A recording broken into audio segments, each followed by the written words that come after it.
Rhythm of ലേണിംഗിന്റെ പുതിയൊരു ക്ലാസ്സിലേക്ക് എല്ലാ കൂട്ടുകാർക്കും സ്വാഗതം. നമ്മൾ കമ്പനി ബോർഡ് LGSന്റെ ക്ലാസ്സുകളാണ് അല്ലെ പഠിച്ചുകൊണ്ടിരിക്കുന്നത്.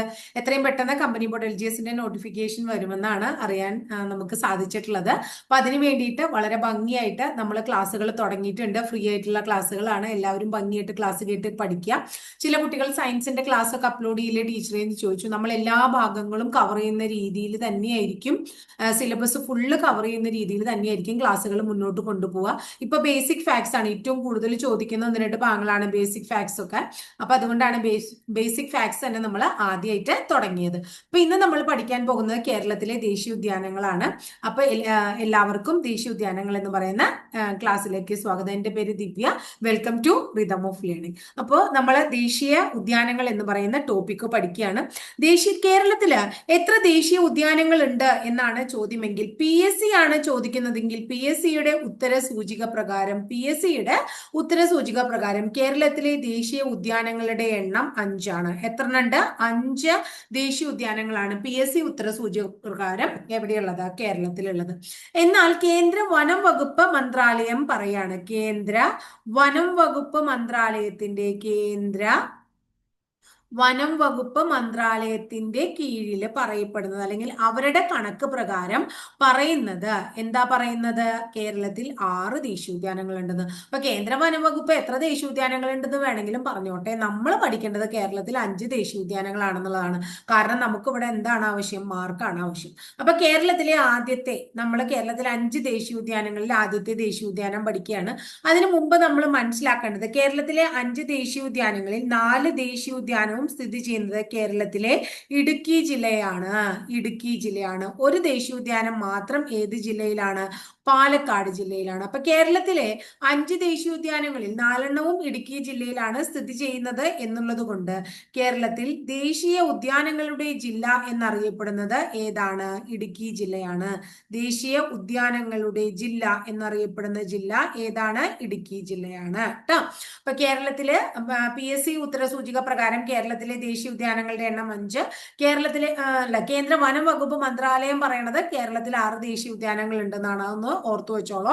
കേരളത്തിലെ 5 ദേശീയ ഉദ്യാനങ്ങളിൽ 4എണ്ണവും ഇടുക്കി ജില്ലയിലാണ്, ഒരെണ്ണം പാലക്കാട് ജില്ലയിലാണ്. 4എണ്ണവും ഇടുക്കി ജില്ല ആയതുകൊണ്ട് ഇടുക്കി ജില്ലയെ ദേശീയ ഉദ്യാനങ്ങളുടെ ജില്ല എന്ന് വിളിക്കുന്നു. ഇനി കേരളത്തിലെ ആദ്യത്തെ ദേശീയ ഉദ്യാനമായ ഇരവികുളം ദേശീയ ഉദ്യാനത്തെ കുറിച്ചാണ് നമ്മൾ പഠിക്കുന്നത്.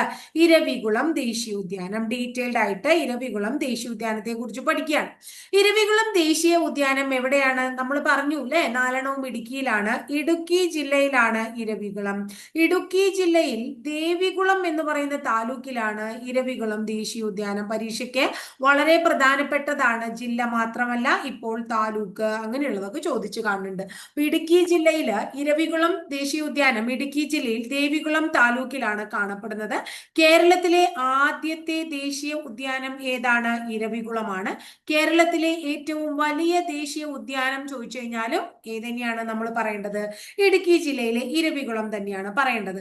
ഇനി ഇവിടെ എന്തൊക്കെയാണ് പ്രധാനമായിട്ടും കാണപ്പെടുന്നത് ചോലവനങ്ങളാണ്. ധാരാളം ചോലവനങ്ങളും പുൽമേടുകളും കാണപ്പെടുന്ന ഒരു പ്രദേശമാണ് ഇരവികുളം. ചോലവനങ്ങളും പുൽമേടുകളും കാണപ്പെടുന്ന പ്രദേശമാണ് ഏത്? ഇരവികുളം ട്ടോ. ഇനി കേരളത്തിൽ ഏറ്റവും ഉയരത്തിൽ സ്ഥിതി ചെയ്യുന്ന ദേശീയ ഉദ്യാനം അഥവാ നാഷണൽ പാർക്ക് ചോദിച്ചു കഴിഞ്ഞാൽ ഇരവികുളാണ് പറയാ. കാരണം തെക്കേ ഇന്ത്യയിലെ ഏറ്റവും ഉയരം കൂടിയ കൊടുമുടിയായിട്ടുള്ള ആനമുടി ഇരവികുളം നാഷണൽ പാർക്കിന്റെ തെക്ക് ഭാഗത്തായിട്ട് കാണപ്പെടുന്നു. എന്ത് കാണപ്പെടുന്നു? കേരളത്തിലെ ഏറ്റവും ഉയരം കൂടിയ കൊടുമുടി, തെക്കേ ഇന്ത്യയിലെ ഏറ്റവും ഉയരം കൂടിയ കൊടുമുടി എന്നൊക്കെ വിശേഷിപ്പിക്കുന്ന ആനമുടി ഇരവികുളം നാഷണൽ പാർക്കിന്റെ ഏത് ഭാഗത്തായിട്ട് കാണപ്പെടുന്നു? തെക്ക് ഭാഗത്തായിട്ട് കാണപ്പെടുന്നു എന്ന് മനസ്സിലാക്കുക. ഇനി ഇരവികുളം ദേശീയ ഉദ്യാനത്തിന്റെ അടുത്ത പ്രത്യേകത, ഇത് ലോക പൈതൃക പട്ടികയിൽ, യുനെസ്കോന്റെ ലോക പൈതൃക പട്ടികയിൽ ഇടം നേടിയ ദേശീയ ഉദ്യാനമാണ്. യുനെസ്കോന്റെ ലോക പൈതൃക പട്ടികയിൽ ഇടം നേടിയ ദേശീയ ഉദ്യാനവും ഇരവികുളമാണ് എന്ന് മനസ്സിലാക്കുക. ഇനി ഇരവികുളം ദേശീയ ഉദ്യാനത്തിൽ സംരക്ഷിക്കപ്പെടുന്ന മൃഗം ഏതാണ്, അല്ലെങ്കിൽ അവിടെ ഏത് മൃഗത്തെയാണ് സംരക്ഷിക്കുന്നത് എന്ന് ചോദിച്ചു കഴിഞ്ഞാൽ അതിന്റെ പേര് ഇതാണ്. എന്താണ്? വരയാട്. ഏതാണ്? വരയാട്. വരയാട് അഥവാ നീലഗിരി താർ. നീലഗിരി താർ ഇതിനെയാണ് അവിടെ സംരക്ഷിക്കുന്നത്. എന്തിനെയാ സംരക്ഷിക്കണേ? വരയാടുകളെ, അല്ലെങ്കിൽ വംശനാശ ഭീഷണി നേരിടുന്ന വരയാടുകളെ കാണപ്പെടുന്ന കേരളത്തിലെ ദേശീയ ഉദ്യാനം ഏത്? പരീക്ഷയുടെ ചോദ്യമാണ്. ഏതാണ്? ഇരവികുളമാണ്. അപ്പോൾ വരയാടിനെയാണ് ഇവിടെ കാണപ്പെടുന്നത്, ഇരവികുളത്ത് കാണപ്പെടുന്നത്. വരയാടിന്റെ പ്രത്യേകത ഇത് തമിഴ്നാട് സംസ്ഥാനത്തിന്റെ ഔദ്യോഗിക മൃഗം അഥവാ സംസ്ഥാന മൃഗമാണ്. അപ്പൊ തമിഴ്നാടിന്റെ സംസ്ഥാന മൃഗം അഥവാ ഔദ്യോഗിക മൃഗം എന്നറിയപ്പെടുന്നത് നീലഗിരി താറാണ്. ഈ നീലഗിരി താറ് അല്ലെങ്കിൽ വരയാടിന്റെ ശാസ്ത്രീയ നാമം എന്താണ്? എന്താണ്?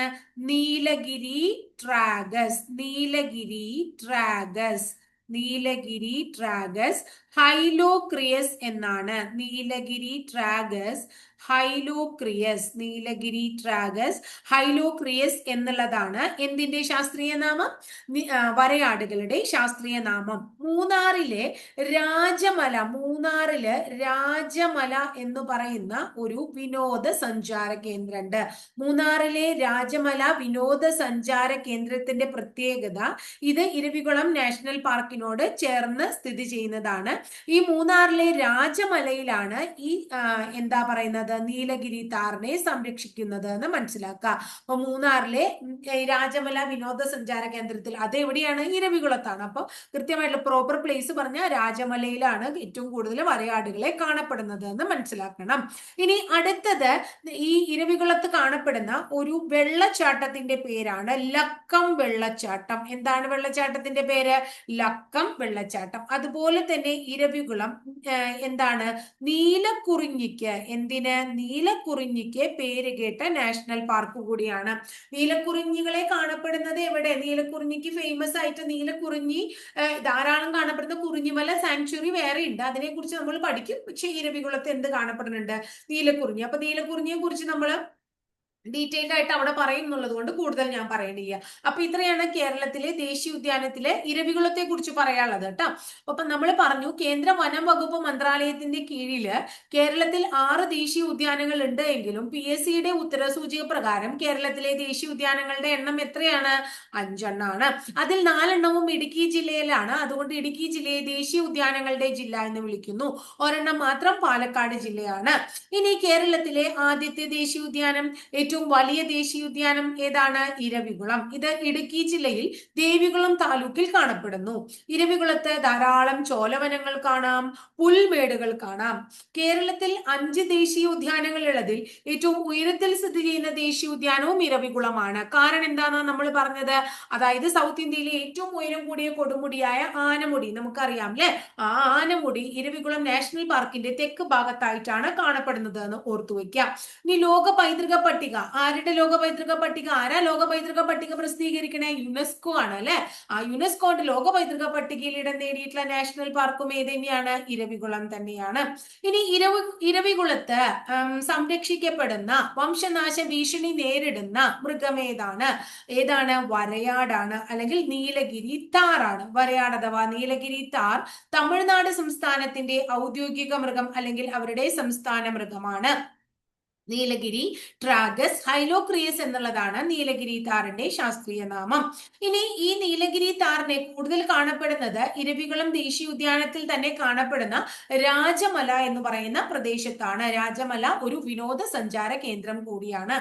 ഇരവികുളത്ത് കാണപ്പെടുന്ന അടുത്ത പ്രധാനപ്പെട്ട ഒരു സംഭവം, അവിടെ ഒരു വെള്ളച്ചാട്ടം ഉണ്ട്, ലക്കം വെള്ളച്ചാട്ടം എന്നാണ് അതിന്റെ പേര്. അതുപോലെ തന്നെ ഇരവികുളത്ത് ധാരാളം എന്തും കാണാറുണ്ട് എന്നാ പറയണേ? നീലക്കുറിഞ്ഞിയും കാണുന്നുണ്ട് എന്നാ പറയണേ. അപ്പൊ ഇത്രയാണ് ഇരവികുളം നാഷണൽ പാർക്കിനെ കുറിച്ച്. ഇനി അടുത്ത നാഷണൽ പാർക്കിനെ കുറിച്ചാണ് നമ്മൾ പഠിക്കാൻ പോണേ.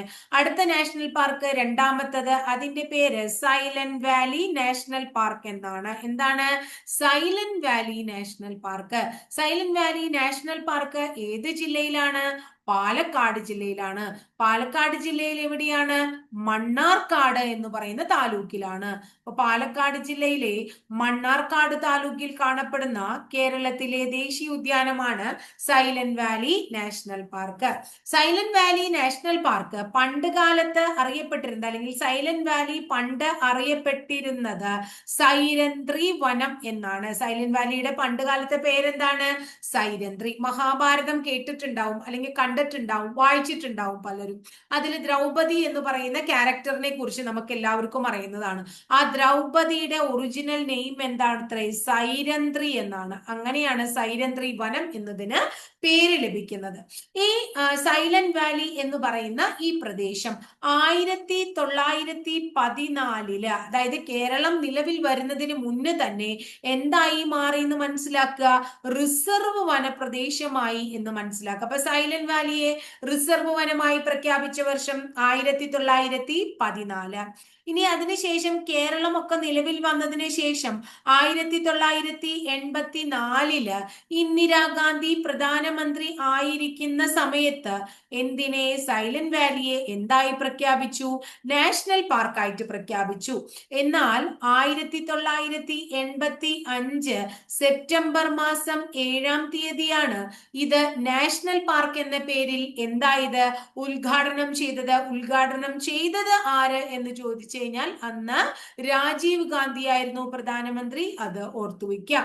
ഇനി 2007 കേരള ഗവൺമെന്റ് അഥവാ കേരള സർക്കാർ സൈലന്റ് വാലിയെ എന്തായിട്ട് പ്രഖ്യാപിച്ചു എന്ന് മനസ്സിലാക്കണ്ടേ? ബഫർ സോണായി പ്രഖ്യാപിച്ചു. അപ്പൊ സൈലന്റ് വാലി ബഫർ സോണായി മാറിയ വർഷം എന്നാണ്? 2007. ഇനി 2009 സൈലന്റ് വാലി നിലവിൽ വന്നിട്ട് 25ാമത്തെ വാർഷികത്തിന് സൈലന്റ് വാലിയുടെ ഫോട്ടോ വെച്ചിട്ടുള്ള ഒരു സ്റ്റാമ്പ് തപാൽ വകുപ്പ് പുറത്തിറക്കുകയുണ്ടായി. അപ്പൊ ഇത്രയും കാര്യങ്ങൾ സൈലന്റ് വാലിയെ കുറിച്ച് ഒന്നും കൂടെ പറഞ്ഞേ. സൈലന്റ് വാലി പാലക്കാട് ജില്ലയിൽ മണ്ണാർക്കാട് താലൂക്കിൽ കാണപ്പെടുന്ന കേരളത്തിലെ ദേശീയ ഉദ്യാനമാണ്. സൈലന്റ് വാലിയുടെ പഴയ പേര് സൈരന്ത്രി വനം എന്നാണ്. മഹാഭാരതത്തിലെ ദ്രൗപദിയുടെ ഒറിജിനൽ നെയിമാണ് സൈരന്ത്രി എന്നറിയപ്പെടുന്നത്. 1914 സൈലന്റ് വാലിയെ റിസർവ് വനമായിട്ട് പ്രഖ്യാപിക്കുന്നു. 1984 സൈലന്റ് വാലി കേരളത്തിലെ ദേശീയ ഉദ്യാനമായിട്ട് ഇന്ദിരാഗാന്ധി, അന്നത്തെ പ്രധാനമന്ത്രി ഇന്ദിരാഗാന്ധി പ്രഖ്യാപിച്ചു. 1985 സെപ്റ്റംബർ 7 നമ്മുടെ ഇന്ത്യൻ പ്രധാനമന്ത്രിയായ രാജീവ് ഗാന്ധി സൈലന്റ് വാലി ദേശീയോദ്യാനം ഉദ്ഘാടനം ചെയ്തു. 2007 കേരള ഗവൺമെന്റ് സൈലന്റ് വാലിയെ ബഫർ സോണായി പ്രഖ്യാപിച്ചു. 2009 സൈലന്റ് വാലിയുടെ 25ാം വാർഷിക സമയത്ത് സൈലന്റ് വാലിയുടെ ഫോട്ടോ ഒക്കെ വെച്ചിട്ടുള്ള സ്റ്റാമ്പ് തപാൽ വകുപ്പ് പുറത്തിറക്കുകയുണ്ടായി. ഇനി സൈലന്റ് വാലിയെ കുറിച്ചിട്ടുള്ള കാര്യങ്ങളാണ് നമ്മൾ പഠിക്കാൻ പോണത്. സൈലന്റ് വാലിയെ നമുക്ക് പല പേരിട്ട് വിശേഷിപ്പിക്കാം. അതിൽ ഒരു പേരാണ് നിശബ്ദ താഴ്വര. അപ്പൊ നിശബ്ദ താഴ്വര എന്ന പേരിൽ അറിയപ്പെടുന്ന കേരളത്തിലെ നാഷണൽ പാർക്ക് സൈലന്റ് വാലിയാണ്. എന്തറിയപ്പെടുന്നു? നിശബ്ദ താഴ്വര എന്നറിയപ്പെടുന്നു. ഓർത്തുവെക്കുക. കേരളത്തിലെ ഏറ്റവും വലിയ മഴക്കാട് ഏത് എന്ന് ചോദിച്ചു കഴിഞ്ഞാൽ കേരളത്തിലെ ഏറ്റവും വലിയ മഴക്കാട് സൈലന്റ് വാലി. കേരളത്തിലെ ഏക കന്യാവനം സൈലന്റ് വാലി. കേരളത്തിലെ ഏക കന്യാവനം സൈലന്റ് വാലി. യുനെസ്കോ പൈതൃക പട്ടികയിൽ ഉൾപ്പെട്ട കേരളത്തിൽ നിന്നുള്ള അടുത്ത ദേശീയ ഉദ്യാനം, നേരത്തെ ഇരവികുളം പെട്ടു എന്ന് പറഞ്ഞു, ഇതും ഏതന്നെയാണ്? യുനെസ്കോ ഹെറിറ്റേജ് ലിസ്റ്റിൽ ഉള്ളതാണ്. കേരളത്തിൽ ഏറ്റവും അധികം ജൈവ വൈവിധ്യം കാണപ്പെടുന്ന ദേശീയോദ്യാനം. കേരളത്തിൽ ഏറ്റവും അധികം ജൈവ വൈവിധ്യം കാണപ്പെടുന്ന ദേശീയോദ്യാനം. കേരളത്തില് നീലഗിരി ബയോസ്ഫിയർ റിസർവിന്റെ ഭാഗമായ ദേശീയോദ്യാനം. നീലഗിരി ബയോസ്ഫിയർ റിസർവിന്റെ ഭാഗമായ ദേശീയോദ്യാനം. ചീവീടുകൾ ഇല്ലാത്തതിനാൽ സൈലന്റ് വാലിയിൽ എന്തില്ല എന്നാ പറയണേ? ചീവീടുകൾ ഇല്ലാത്തതിനാലാണ് സൈലന്റ് വാലി എന്ന പേര് വന്നത്. ആ പേര് നിർദ്ദേശിച്ചത്, പരീക്ഷയുടെ ചോദ്യമാണ്, പലപ്പോഴും ഈ ചോദ്യങ്ങളൊക്കെ ചോദിച്ചിട്ടുണ്ട്, റോബർട്ട് റൈറ്റ്. ആരാണ്? റോബർട്ട് റൈറ്റ് എന്ന് പറയുന്ന ബ്രിട്ടീഷ് ഉദ്യോഗസ്ഥനാണ് സൈലന്റ് വാലിക്ക് ആ പേര് നൽകിയത്. ഇത്രയും കാര്യം ഒന്നും കൂടെ പറഞ്ഞേ. നിശബ്ദ താഴ്വര എന്ന പേരിൽ അറിയപ്പെടുന്ന കേരളത്തിലെ ദേശീയോദ്യാനമാണ് സൈലന്റ് വാലി. കേരളത്തിലെ ഏറ്റവും വലിയ മഴക്കാടാണ് സൈലന്റ് വാലി. കേരളത്തിലെ ഏക കന്യാവനം എന്നറിയപ്പെടുന്നതും സൈലന്റ് വാലിയാണ്. യുനെസ്കോ ഹെറിറ്റേജ് ലിസ്റ്റിൽ ഉൾപ്പെട്ട കേരളത്തിലെ ഇരവികുളം അല്ലാണ്ട് അടുത്തത് ഏതാണ്? സൈലന്റ് വാലിയാണ്. ജൈവ വൈവിധ്യം ഏറ്റവും കൂടുതൽ കാണപ്പെടുന്ന കേരളത്തിലെ ദേശീയോദ്യാനം സൈലന്റ് വാലിയാണ്. നീലഗിരി ബയോസ്ഫിയർ റിസർവിന്റെ ഭാഗമായ കേരളത്തിലെ ദേശീയോദ്യാനം സൈലന്റ് വാലിയാണ്. ചീവീടുകൾ ധാരാളം കാണപ്പെടുന്നതിനാൽ ചീവീടുകൾ ഇല്ലാത്തതിനാലാണ് ഇതിന് സൈലന്റ് വാലി എന്ന പേര് നൽകിയത്. ആ സൈലന്റ് വാലി എന്ന പേര് നൽകിയ വ്യക്തി ആരാണ്? ബ്രിട്ടീഷുകാരനായ റോബർട്ട് റൈറ്റ് ആണ്. ഇത്രയും ക്ലിയർ ആയോ എല്ലാവർക്കും? ഇനി ഉണ്ടിട്ട് ധാരാളം പഠിക്കാണ്ട്. ഈ സൈലന്റ് വാലിയില് ഒരു പ്രത്യേകത, ഇവിടെ ഏത് മൃഗത്തെയാണ് സംരക്ഷിക്കപ്പെടുന്നത്? സൈലന്റ് വാലിയിൽ സംരക്ഷിക്കപ്പെടുന്ന മൃഗം ഏതാണ്? സിംഹവാലൻ കുരങ്ങുകളാണ്. വംശനാശ ഭീഷണി നേരിടുന്ന സിംഹവാലൻ കുരങ്ങുകളെ ധാരാളം കാണപ്പെടുന്ന കേരളത്തിലെ ദേശീയ ഉദ്യാനമാണ് സൈലന്റ് വാലി. ഈ സിംഹവാലൻ കുരങ്ങിന്റെ ശാസ്ത്രീയ നാമം എന്താണെന്നറിയാമോ? മക്കാക്ക സിലനസ് എന്നാണ്. മക്കാക്ക സിലനസ്. സിംഹവാലൻ കുരങ്ങിന്റെ ശാസ്ത്രീയ നാമം എന്താണ്? മക്കാക്ക സിലനസ് എന്നാണ്. ഈ മക്കാക്ക സിലനസ് എന്ന ശാസ്ത്രീയ നാമമുള്ള സിംഹവാലൻ കുരങ്ങുകള് ഇവിടെ ധാരാളം കാണപ്പെടാൻ കാരണം സൈലന്റ് വാലിയിൽ ധാരാളം വെടിപ്ലാവുകൾ കാണപ്പെടുന്നു. ഈ വെടിച്ചക്ക തിന്നുകൊണ്ടാണ് അവർ ജീവിക്കുന്നത്. അപ്പൊ അതുകൊണ്ട് വെടിപ്ലാവിന്റെ സാന്നിധ്യം ഉള്ളത് കൊണ്ടാണ് ഇവയെ ഇവിടെ ധാരാളം കാണപ്പെടുന്നത്. വെടിപ്ലാവിന്റെ ശാസ്ത്രീയ നാമം എന്താണ്? വെടിപ്ലാവിന്റെ ശാസ്ത്രീയ നാമം കുല്ലേനിയ. കുല്ലേനിയ എക്സാറിലേറ്റ എന്നാണ്.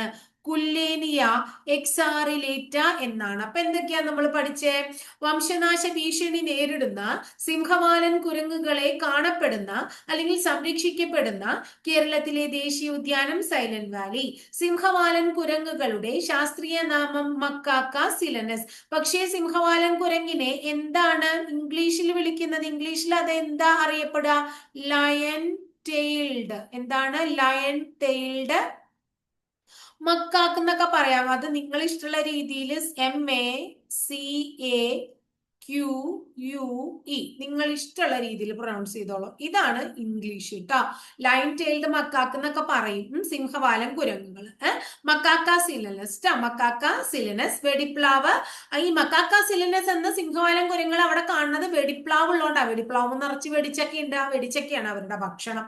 ഈ വെടിപ്ലാവിന്റെ ശാസ്ത്രീയ നാമം കുല്ലേനിയ എക്സാറിലേറ്റ. കുല്ലേനിയ എക്സാറിലേറ്റ എന്നതാണ്. ഇത്രയും കാര്യം ക്ലിയർ ആയില്ലേ? ഇനി ഇവിടെ സിംഹവാലൻ കുരങ്ങുകളെ അല്ലാതെ ഇവിടെ കാണപ്പെടുന്ന ഒരു അപൂർവ ഇനം പക്ഷി ഏതാണ്? ആ അപൂർവ ഇനം പക്ഷിയുടെ പേരാണ് ബ്ലാക്ക് ബുൾബുൾ. എന്താ അറിയോ? ബ്ലാക്ക് ബുൾബുൾ. ബ്ലാക്ക് ബുൾബുളിനെ ഇവിടെ ധാരാളം കാണുന്നുണ്ട് എന്ന് ഓർത്തു വെക്കുക. ഇനി ഒരു ഓർക്കിഡിനെ ഇവിടെ ധാരാളം കാണാം. ഇവിടെ കാണപ്പെടുന്ന പ്രത്യേകതരം ഓർക്കിഡിന്റെ പേരാണ് ഏരിയ ത്യാഗി. എന്താ? ഏരിയ ത്യാഗി. അപ്പൊ സിംഹവാലൻ കുരങ്ങുകള്, വംശനാശ ഭീഷണി നേരിടുന്ന സിംഹവാലൻ കുരങ്ങുകള്, ബ്ലാക്ക് ബുൾബുൾ എന്നറിയപ്പെടുന്ന ഒരു തരം പക്ഷി, ഏരിയ ത്യാഗി എന്നറിയപ്പെടുന്ന ഓർക്കിഡ്, ഇതൊക്കെ സൈലന്റ് വാലിയിൽ കാണപ്പെടുന്നു. ഇനി സൈലന്റ് വാലിയോട് ചേർന്ന് സ്ഥിതി ചെയ്യുന്ന തമിഴ്നാട്ടിലെ ഒരു നാഷണൽ പാർക്ക് ഉണ്ട്. ആ നാഷണൽ പാർക്കിന്റെ പേരാണ് മുകുർത്തി നാഷണൽ പാർക്ക്. എന്താ മക്കളെ? Mukurthi national Park. സൈലന്റ് വാലിയോട് ചേർന്ന് സ്ഥിതി ചെയ്യുന്ന തമിഴ്നാട്ടിലെ നാഷണൽ പാർക്ക് എന്താണ്? മുകുർത്തി നാഷണൽ പാർക്കാണ്. ഇനി അടുത്തത് സൈലന്റ് വാലി എന്ന പേരിലുള്ള ഒരു കവിത രചിക്കുകയുണ്ടായി. സൈലന്റ് വാലി എന്ന് ഇംഗ്ലീഷിലും അല്ലെങ്കിൽ സൈലന്റ് വാലി അഥവാ നിശബ്ദ വനം എന്ന പേരിൽ ഒരു കവിത രചിച്ചത് ആര് എന്ന് ചോദിച്ചു കഴിഞ്ഞാൽ അവരുടെ പേര് സുഗതകുമാരി. അപ്പൊ സുഗതകുമാരി ടീച്ചറുടെ കവിതയുടെ പേരാണ് സൈലന്റ് വാലി അഥവാ നിശബ്ദ വനം. ഇനി നമ്മളോട് ചോദിക്കുകയാണ്, സൈലന്റ് വാലിയിലൂടെ ഒഴുകുന്ന നദി ഏതാണ്? സൈലന്റ് വാലിയിലൂടെ ഒഴുകുന്ന നദിയുടെ പേര് കുന്തിപ്പുഴ എന്നാണ്, കുന്തിപ്പുഴ. എന്നാൽ സൈലന്റ് വാലിയിൽ നിന്ന് ഉത്ഭവിക്കുന്ന നദിയാണ് ചോദിക്കുന്നതെങ്കിൽ ഉത്തരം നമ്മൾ പറയും തൂതപ്പുഴ. തൂതപ്പുഴ. തൂതപ്പുഴയുടെ പ്രത്യേകത ഒ.വി. വിജയന്റെ ഗുരുസാഗരത്തിൽ പ്രതിപാദിക്കുന്ന നദി, ഗുരുസാഗരത്തിൽ പ്രതിപാദിക്കുന്ന നദി കൂടിയാണ് തൂതപ്പുഴ. അപ്പൊ സൈലന്റ് വാലിയിലൂടെ ഒഴുകുന്ന നദി കുന്തിപ്പുഴ, സൈലന്റ് വാലിയിൽ നിന്ന് ഉത്ഭവിക്കുന്ന നദി തൂതപ്പുഴ, ഒ.വി. വിജയന്റെ ഗുരുസാഗരത്തിൽ പ്രതിപാദിക്കുന്ന നദി തൂതപ്പുഴ. കേരളത്തിൽ ഏറ്റവും മലിനീകരണം കുറവുള്ള നദി, കേരളത്തിൽ ഏറ്റവും മലിനീകരണം കുറവുള്ള നദി കുന്തിപ്പുഴ. കേരളത്തിൽ മലിനീകരണം ഇല്ലാത്ത നദി അല്ലെങ്കിൽ കുറവുള്ള നദി എന്നാ ചോദിക്കണേച്ച നമ്മൾ ഏത് പേരാ പറയണ്ടേ? കുന്തിപ്പുഴയുടെ പേരാ പറയേണ്ടത്. ഇനി നമ്മൾ കുന്തിപ്പുഴയെ കുറിച്ച് പറയുമ്പോൾ ഒരു കാര്യം നമ്മൾ ഓർത്തു വെക്കുക, അതായത് നമ്മൾ ഒരു പദ്ധതിയെ കുറിച്ച് കേട്ടിട്ടുണ്ട്. പദ്ധതിയുടെ പേര് പാത്രക്കടവ് ജലവൈദ്യുത പദ്ധതി എന്നാണ്. ആ വിവാദമായ പാത്രക്കടവ് പദ്ധതിക്കെതിരെ നടന്ന മൂവ്മെന്റിനെ നമ്മൾ വിളിക്കുന്ന പേരാണ് save silent Valley movement. Save silent Valley movement. അപ്പോ വിവാദമായ പാത്രക്കടവ് ജലവൈദ്യുത പദ്ധതിക്കെതിരെ നടന്ന മൂവ്മെന്റ് ആണ് സേവ് സൈലന്റ് വാലി മൂവ്മെന്റ്. നടന്ന വർഷം 1973. ഈ പദ്ധതിയെ കുറിച്ച് പഠിക്കുന്നതിന് വേണ്ടി 1979 തന്നെ സെൻട്രൽ ഗവൺമെന്റ് ഒരു കമ്മീഷനെ നിയോഗിക്കുന്നു. ആ കമ്മീഷന്റെ പേരാണ് MS Swaminathan commission. MS Swaminathan commission. Central government appoint ചെയ്തത് കൂടാതെ 1980 സെൻട്രൽ ഗവൺമെന്റും അതുപോലെ തന്നെ സ്റ്റേറ്റ് ഗവൺമെന്റും രണ്ടുപേരും കൂടി സഹകരിച്ചുകൊണ്ട് വീണ്ടും ഒരു കമ്മീഷനെ നിയമിച്ചു. ആ കമ്മീഷന്റെ പേര് MGK മേനോൻ. MGK മേനോനെ അപ്പോയിന്റ് ചെയ്തപ്പോ ഇവിടെ മുഖ്യമന്ത്രി സ്റ്റേറ്റ് ഗവൺമെന്റിന്റെ കാര്യം പറഞ്ഞത് കൊണ്ടാണ് മുഖ്യമന്ത്രി EK നായനാരായിരുന്നു. അങ്ങനെ പാത്രക്കടവ് ഈ പദ്ധതിയെ വളരെ വലിയൊരു ജനകീയ പ്രക്ഷോഭമാക്കി മാറ്റിയ സംഘടന ഏത് സംഘടനയാണ്? കേരള ശാസ്ത്ര സാഹിത്യ പരിഷത്താണ്. ഇത്രയും വലിയ പ്രശ്നം ഉണ്ടാക്കിയത്. ഇവിടെ ഇങ്ങനെ ഒരു പദ്ധതി വന്നാൽ എന്തുണ്ടാവും? വളരെയധികം മലിനീകരണം കുറവുള്ള പുഴ മലിനീകരിച്ച് ആകെ പ്രശ്നമാകും. അപ്പൊ അതിന്റെ അതുമായിട്ട് റിലേറ്റഡ് ആയിട്ടുള്ള സംഘടന കേരള ശാസ്ത്ര സാഹിത്യ പരിഷത്താണെങ്കിൽ അത് സംഘടിപ്പിച്ച വ്യക്തി അല്ലെങ്കിൽ അതിന്റെ സംഘാടകൻ MK പ്രസാദ് ആയിരുന്നു. ഇദ്ദേഹം കൊറോണ കാലത്ത് കൊറോണ വന്ന് മരിക്കുകയുണ്ടായി. അതും ഓർത്തു വയ്ക്കാം.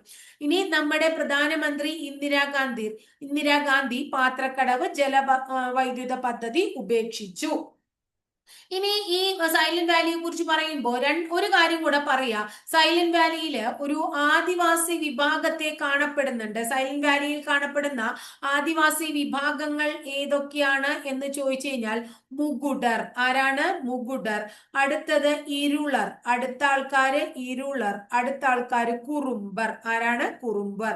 അപ്പൊ മുകുടർ, ഇരുളർ, കുറുമ്പർ എന്നിവർ സൈലന്റ് വാലിയിൽ കാണപ്പെടുന്ന ആരാണെന്നാ പറയണത്? ആദിവാസി വിഭാഗങ്ങളാണ്. അപ്പൊ ഇത്രയാണ് സൈലന്റ് വാലി. അത്യാവശ്യം നന്നായി പഠിക്കാണ്ട് സൈലന്റ് വാലിയില് ഇപ്പൊ പറഞ്ഞ കാര്യങ്ങളൊന്നും കൂടി റിപ്പീറ്റ് ചെയ്യാണ് നമ്മൾ കാണപ്പെടുന്നത്. സൈലന്റ് വാലിയിൽ കാണപ്പെടുന്ന വംശനാശ ഭീഷണി നേരിടുന്ന മൃഗമാണ് സിംഹവാലൻ കുരങ്ങ്. ലയൺ ടൈൽഡ് മക്കാക്ക് എന്ന് വിളിക്കുന്നു. മക്കാക്ക സിലനസ് എന്ന് പറയുന്നത് അതിന്റെ ശാസ്ത്രീയ നാമമാണ്. വെടിപ്ലാവും ആ വെടിപ്ലാവിലുള്ള വെടിച്ചക്കയും ഉള്ളത് കൊണ്ടാണ് മക്കാക്ക സിലനസിനെ അവിടെ ധാരാളം കാണപ്പെടുന്നത്. വെടിപ്ലാവിന്റെ ശാസ്ത്രീയ നാമം കുല്ലേനിയ എക്സാറിലേറ്റ എന്നാണ്. സൈലന്റ് വാലിയിൽ കാണപ്പെടുന്ന ഒരു പ്രത്യേകതരം പക്ഷിയുടെ പേര് ബ്ലാക്ക് ബുൾബുൾ എന്നും വ്യത്യസ്തരം ഓർക്കിഡിന്റെ പേര് ഏരിയ ത്യാഗി എന്നുമാണ്. സൈലന്റ് വാലിയോട് ചേർന്ന് സ്ഥിതി ചെയ്യുന്ന തമിഴ്നാട്ടിലെ നാഷണൽ പാർക്കിന്റെ പേര് മുകുർത്തി നാഷണൽ പാർക്ക് എന്നാണ്. സൈലന്റ് വാലി അല്ലെങ്കിൽ നിശബ്ദ വനം എന്ന് പറയുന്ന കൃതി രചിച്ചത് സുഗതകുമാരിയാണ്. സൈലന്റ് വാലിയുടെ ഒഴുകുന്ന നദി കുന്തിപ്പുഴയും സൈലന്റ് വാലിയിൽ നിന്ന് ഉത്ഭവിക്കുന്ന നദി തൂതപ്പുഴയുമാണ്. ഒ.വി. വിജയന്റെ ഗുരുസാഗരത്തിൽ പ്രതിപാദിക്കുന്ന നദി തൂതപ്പുഴയാണ്. കേരളത്തിൽ ഏറ്റവും മലിനീകരണം കുറഞ്ഞ നദി എന്ന് പറയുന്നത് കുന്തിപ്പുഴയാണ്. അപ്പൊ കുന്തിപ്പുഴയില് ഒരു പദ്ധതി കൊണ്ടുവരാൻ ഉദ്ദേശിച്ചു. അപ്പൊ ആ പദ്ധതിയുടെ പേര് പാത്രക്കടവ് ജലവൈദ്യുത പദ്ധതി എന്നാണ്. ഈ പാത്രക്കടവ് ജലവൈദ്യുത പദ്ധതിക്കെതിരെ ഒരു മൂവ്മെന്റ് സംഘടിപ്പിക്കുകയാണ്. ആ മൂവ്മെന്റിന്റെ പേര് സേവ് സൈലന്റ് വാലി മൂവ്മെന്റ് എന്നാണ്. സംഘടിപ്പിച്ച വർഷം 1973 1973 കേട്ടോ. അപ്പൊ ഇത്തരം പ്രശ്നങ്ങളും പ്രക്ഷോഭങ്ങളും ഒക്കെ ഇപ്പൊ 1979 ഇതിനെക്കുറിച്ച് പഠിക്കാൻ സെൻട്രൽ ഗവൺമെന്റ് MS സ്വാമിനാഥന്റെ കീഴിൽ ഒരു കമ്മിറ്റിയെ നിയമിച്ചു. അതിനുശേഷം 1980 സെൻട്രൽ ഗവൺമെന്റും കേരള ഗവൺമെന്റും കൂടി MGK മേനോന്റെ നേതൃത്വത്തിൽ ഒരു കമ്മിറ്റിയെ നിയമിച്ചു. ആ കമ്മിറ്റി നിലവിൽ വരുമ്പോൾ കേരളത്തിൽ EK നായനാരായിരുന്നു മുഖ്യമന്ത്രി. ഇനി ഈ സൈലന്റ് വാലിക്കെതിരെ ഇത്രയും അധികം എന്താ പറയാ പ്രക്ഷോഭം, സൈലന്റ് പാത്രക്കടവ് പദ്ധതിയെ ഒരു ജനകീയ പ്രക്ഷോഭമാക്കി മാറ്റിയ സംഘടന കേരള ശാസ്ത്ര സാഹിത്യ പരിഷത്തും അതിന്റെ സംഘാടകൻ MK പ്രസാദുമായിരുന്നു. MK പ്രസാദ് 2002 കാലയളവിൽ കൊറോണ വന്ന് മരിക്കുകയാണ്. സൈലന്റ് വാലി പദ്ധതി പൂർണ്ണമായിട്ടും ഉപേക്ഷിച്ചത് നമ്മുടെ പ്രധാനമന്ത്രിയായിരുന്ന ഇന്ദിരാഗാന്ധിയാണ്. സൈലന്റ് വാലിയിൽ കാണപ്പെടുന്ന ആദിവാസി വിഭാഗങ്ങളാണ് മുകുടർ, ഇരുളർ, കുറുമ്പർ തുടങ്ങിയവ. ഇത്രയും കാര്യം ക്ലിയർ ആയില്ലേ? ഇനി നമുക്ക് 3 ദേശീയ ഉദ്യാനങ്ങളെ കുറിച്ചും കൂടി പഠിക്കാണ്ട്. കേരളത്തിലെ അടുത്ത പ്രസിദ്ധമായിട്ടുള്ള ദേശീയ ഉദ്യാനത്തിന്റെ പേര് മതികെട്ടാൻ ചോല എന്നാണ്. എന്താണ് ദേശീയ ഉദ്യാനം? മതികെട്ടാൻ ചോല. ഓർത്തു വയ്ക്കുക, മതികെട്ടാൻ ചോല. അപ്പൊ നമ്മൾ പാലക്കാടുള്ളത് ഒരെണ്ണത്തിനെ കുറിച്ച് പഠിച്ചു. അപ്പൊ ഇനി ഇത് എവിടെയായിരിക്കും എന്ന് മനസ്സിലാക്കുക. ഇടുക്കി ജില്ലയിലാണ്. വന്നത് 2003 ഇടുക്കി ജില്ലയിൽ 2003 നിലവിൽ വന്നു. ഇടുക്കി ജില്ലയിൽ ഉടുമ്പൻചോല എന്ന് പറയുന്ന ഒരു താലൂക്കുണ്ട്. ആ ഉടുമ്പൻചോല താലൂക്കിലാണ് മതികെട്ടാൻ ചോല എന്ന് പറയുന്ന ദേശീയോദ്യാനം കാണപ്പെടുന്നത്.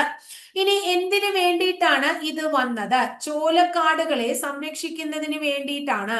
ചോലക്കാടിനെ സംരക്ഷിക്കുന്നതിന് വേണ്ടിയിട്ടാണ് മതികെട്ടാൻ ചോലയെ എന്തായിട്ട് പ്രഖ്യാപിക്കുന്നത്? നാഷണൽ പാർക്കായിട്ട് പ്രഖ്യാപിക്കുന്നത്. 1897 വർഷം ഓർത്തു വയ്ക്കുക. 1897 Thiruvithamkoor government reserve wood land എന്തായിട്ട് പ്രഖ്യാപിച്ചിട്ടുണ്ടെന്നാ പറയണേ? റിസർവ് വുഡ് ലാൻഡ് ആയിട്ട് പ്രഖ്യാപിച്ച പ്രദേശം ഏത് എന്ന് ചോദിച്ചു കഴിഞ്ഞാൽ ആ പ്രദേശം ഏതാണെന്ന് പറയണേ? ഉത്തരം മതികെട്ടാൻ ചോലയാണ്. അപ്പൊ 1897 Thiruvithamkoor government reserve wood land ആയിട്ട് എന്തിനെ പ്രഖ്യാപിക്കേണ്ടായി? മതികെട്ടാൻ ചോലയെ പ്രഖ്യാപിക്കേണ്ടായി. ഇനി മതികെട്ടാൻ ചോലയിൽ നിന്ന് ഉത്ഭവിക്കുന്ന പ്രസിദ്ധമായിട്ടുള്ള 3 നദികളെ കുറിച്ചൊന്ന് ഓർത്തു വെക്കുക. ഒന്ന് ഉച്ചിൽ കുത്തിപ്പുഴ. ഇത് മതികെട്ടാൻ ചോലയിൽ നിന്ന് ഉത്ഭവിക്കുന്നു. അടുത്തത് മതികെട്ടാൻ പുഴ. ഉച്ചിൽ കുത്തിപ്പുഴ, മതികെട്ടാൻ പുഴ. അടുത്തത് ഞണ്ടാർ പുഴ. എന്താണ്? ഞണ്ടാർ പുഴ.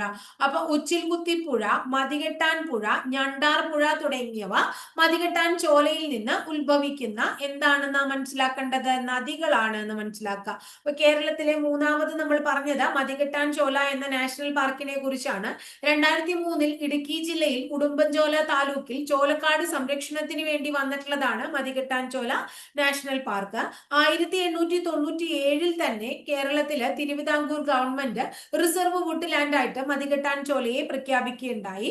ഉച്ചിൽ കുത്തിപ്പുഴ, മതികെട്ടാൻ പുഴ, ഞണ്ടാർ പുഴ തുടങ്ങിയവ ഈ മതികെട്ടാൻ ചോല എന്ന് പറയുന്ന നാഷണൽ പാർക്കിൽ നിന്ന് ഉത്ഭവിക്കുന്ന നദികളാണ്.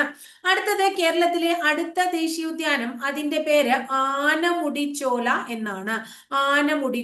ആനമുടിച്ചോല ദേശീയ ഉദ്യാനവും കാണപ്പെടുന്നത് ഏത് ജില്ലയിൽ തന്നെയാണ് എന്ന് മനസ്സിലാക്കുക. ഇടുക്കി ജില്ലയിൽ തന്നെയാണ്. ഇടുക്കി ജില്ലയിൽ ദേവികുളം എന്ന് പറയുന്ന താലൂക്കിലാണ്. ആനമുടിച്ചോല ട്ടോ. ഇനി ആനമുടി ചോലയുമായിട്ട് റിലേറ്റഡ് ആയിട്ട് അവിടെ ആനമുടി ചോലയിൽ തന്നെ 3 ചോല പുൽമേടുകൾ വേറെയുണ്ട്. അതിന്റെ പേര് ഒന്ന് ഇടിവര ചോലപ്പുൽമേട്. അടുത്തത് പുല്ലാരടി ചോലപ്പുൽമേട്. അടുത്തത് മന്നവൻ ചോലപ്പുൽമേട്. അപ്പൊ നോക്കുക, ഇടിവര ചോലപ്പുൽമേട്, പുല്ലാരടി ചോലപ്പുൽമേട്, മന്നവൻ ചോല പുൽമേട് എന്നിവ ഏത് നാഷണൽ പാർക്കിന്റെ ഭാഗമാണ്? മതികെട്ടാൻ ചോലയാണോ, ആനമുടി ചോലയാണോ, പാമ്പാടും ചോലയാണോ? അങ്ങനെ ചോദിക്കും. അപ്പൊ നമ്മൾ മനസ്സിലാക്കണം ആനമുടി ചോലയിലാണ്. ഇനി ഇവിടെ പ്രസിദ്ധമായിട്ടുള്ള ഒരു വെള്ളച്ചാട്ടം കാണപ്പെടുന്നു, തൂവാനം. അപ്പൊ തൂവാനം വെള്ളച്ചാട്ടം കാണപ്പെടുന്നത് ഏത് നാഷണൽ പാർക്കിലാണ്? ആനമുടിച്ചോല. അപ്പൊ ഇടുക്കി ജില്ലയിൽ ദേവികുളം താലൂക്കിൽ 2003 നിലവിൽ വന്ന നാഷണൽ പാർക്ക് ആനമുടിച്ചോല. ഇടിവര ചോലപ്പുൽമേട്, പുല്ലാരടി ചോലപ്പുൽമേട്, മന്നവൻ ചോലപ്പുൽമേട് എന്നിവ ആനമുടി ചോലപ്പുൽമേടിന്റെ ഭാഗമാണ്. ഇവിടെ കാണപ്പെടുന്ന പ്രസിദ്ധമായിട്ടുള്ള വെള്ളച്ചാട്ടമാണ് തൂവാനം വെള്ളച്ചാട്ടം. അടുത്തതാണ് പാമ്പാടും ചോല. പാമ്പാടും ചോല ദേശീയോദ്യാനം. പാമ്പാടും ചോല. പാമ്പാടും ചോല ദേശീയോദ്യാനവും 2003 തന്നെ വന്നു.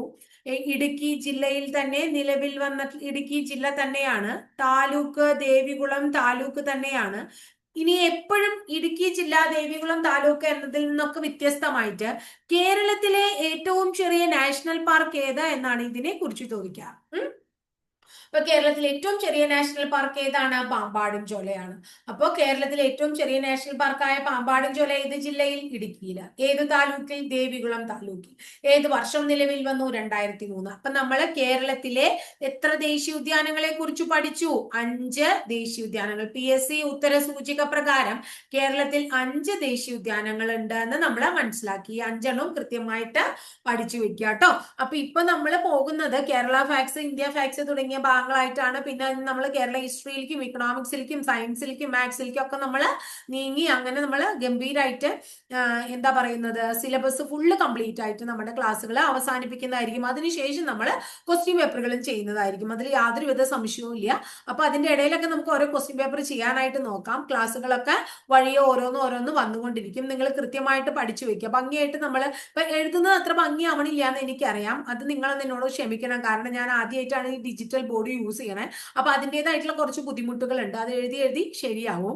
അപ്പോൾ നിങ്ങൾക്ക് അപ്പൊ അതുകൊണ്ടാണ് ഞാൻ 2-3 പ്രാവശ്യമൊക്കെ റിപ്പീറ്റ് ചെയ്ത് പറയണേ. ഒരു പേപ്പറും പേനയും എടുത്തു വെച്ചിട്ട് നിങ്ങൾ അല്ലെങ്കിൽ ഒരു പുസ്തകവും പേനയും എടുത്തു വെച്ചിട്ട് എല്ലാവരും ഭംഗിയായിട്ട് നമ്മൾ പറയുന്നതിനൊപ്പം തന്നെ എഴുതി കൂടി പോവുകയാണെങ്കിൽ നിങ്ങൾക്ക് കൃത്യമായിട്ട് ഇത് പഠിച്ച് ഭംഗിയായിട്ട് മുന്നോട്ട് പോകാനായിട്ട് സാധിക്കും. നമ്മൾ തന്നെ എഴുതുമ്പോൾ കുറച്ചും കൂടി അതൊരു സുഖം ഉണ്ടാവും ഡിജിറ്റലായിട്ട് കിട്ടുന്നതിനേക്കാൾ. അതുകൊണ്ടാണ് പറയുന്നത്. അപ്പൊ ഇത്രയേ ഉള്ളൂ ഇന്നത്തെ ക്ലാസ് ഇഷ്ടപ്പെട്ടുവെങ്കിൽ ഒന്ന് ലൈക്ക് ചെയ്യുക. ഇഷ്ടപ്പെട്ട ക്ലാസ്സുകൾ നിങ്ങളുടെ കൂട്ടുകാരിലേക്ക് ഷെയർ ചെയ്യുക. ആദ്യമായിട്ട് ചാനൽ കാണുന്നവർ ഒന്ന് സബ്സ്ക്രൈബ് ചെയ്യാൻ ശ്രമിക്കുക. അപ്പൊ അടുത്ത ദിവസം മറ്റൊരു ടോപ്പിക്കുമായി നമുക്ക് വീണ്ടും കാണാം കേട്ടോ.